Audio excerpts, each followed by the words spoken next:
ഇനി ഗൾഫ് മേഖലയിലെ ചില സുപ്രധാന വാർത്തകൾ പരിശോധിക്കാം.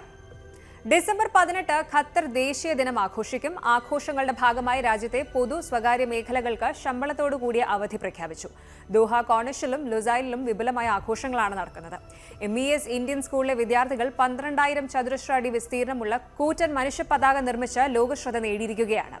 ലുസൈൽ ബോളിവുഡിലും കോർണിഷിലും വിപുലമായ പരേഡുകളും കായിക പ്രകടനങ്ങളും നടക്കും. UAE-യിൽ ഡീപ് ഫേക്ക് തട്ടിപ്പ് വർദ്ധിക്കുന്നു. ആർട്ടിഫിഷ്യൽ ഇന്റലിജൻസ് AI ഉപയോഗിച്ച് ആളുകളുടെ മുഖവും ശബ്ദവും കൃത്രിമമായി നിർമ്മിച്ച് പണം തട്ടുന്ന രീതി UAE-യിൽ 50% വർദ്ധിച്ചതായി സൈബർ സുരക്ഷാ കൗൺസിൽ മുന്നറിയിപ്പ് നൽകി. പരിചയമുള്ളവർ വീഡിയോ കോളിൽ വന്ന് പണം ചോദിച്ചാൽ പോലും മറ്റ് മാർഗങ്ങളിലൂടെ സത്യാവസ്ഥ ഉറപ്പുവരുത്താതെ പണം നൽകരുതെന്ന് അധികൃതർ അറിയിച്ചു.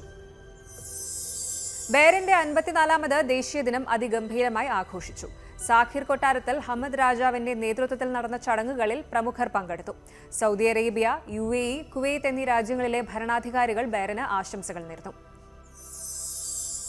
UAE, സൗദി അറേബ്യ, ഒമാൻ എന്നീ രാജ്യങ്ങളിൽ ശൈത്യകാല മഴ ശക്തമായി തുടരുകയാണ്. ദുബായ്, ഷാർജ, അലൈൻ എന്നിവിടങ്ങളിൽ ഇന്നലെ രാത്രി മുതൽ പെയ്ത മഴയെ തുടർന്ന് പ്രധാന റോഡുകളിൽ വെള്ളക്കെട്ട് രൂപപ്പെട്ടു. ഡിസംബർ 19 വരെ അസ്ഥിര കാലാവസ്ഥ തുടരുമെന്ന് ദേശീയ കാലാവസ്ഥാ കേന്ദ്രം അറിയിച്ചു.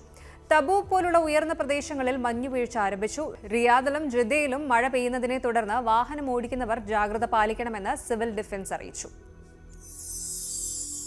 2026 ഹജ്ജ് തീർത്ഥാടനത്തിനായുള്ള ഒരുക്കങ്ങൾ സൗദി മന്ത്രാലയം വേഗത്തിലാക്കി. ഹജ്ജ് തീർത്ഥാടനത്തിനായി ഇന്ത്യ ഉൾപ്പെടെയുള്ള രാജ്യങ്ങളിൽ നിന്നുള്ളവർക്ക് നുസൂക്ക് ആപ്പ് വഴി രജിസ്ട്രേഷൻ തുടരാമെന്ന് സൗദി അറേബ്യ അറിയിച്ചു. ഇത്തവണ തീർത്ഥാടകരുടെ ആരോഗ്യനിലയ്ക്ക് മുൻഗണന നൽകും. വൃക്ക രോഗങ്ങൾ, ഹൃദ്രോഗങ്ങൾ, ശ്വാസകോശ സംബന്ധമായ കടുത്ത അസുഖങ്ങൾ ഉള്ളവർക്ക് ഇത്തവണ അനുമതി നൽകില്ലെന്ന് റിപ്പോർട്ടുകളുണ്ട്. ഇന്ത്യ ഉൾപ്പെടെയുള്ള രാജ്യങ്ങളിൽ നിന്നുള്ളവർക്ക് നുസൂക്ക് ആപ്പ് വഴി രജിസ്ട്രേഷൻ നടപടികൾ ലളിതമാക്കിയിട്ടുമുണ്ട്. ഇന്ത്യൻ രൂപയുടെ മൂല്യം US ഡോളറിനും മറ്റ് ഗൾഫ് കറൻസികൾക്കുമെതിരെ വീണ്ടും ഇടിഞ്ഞു. ആഗോള വിപണിയിലെ മാറ്റങ്ങൾ മൂലം ഇന്ത്യൻ രൂപയുടെ മൂല്യം ഗണ്യമായി ഇടിയുകയാണ്. ഒരു UAE ദിറത്തിന് 24.67 രൂപ വരെയായി വിനിമയ നിരക്ക് ഉയർന്നു.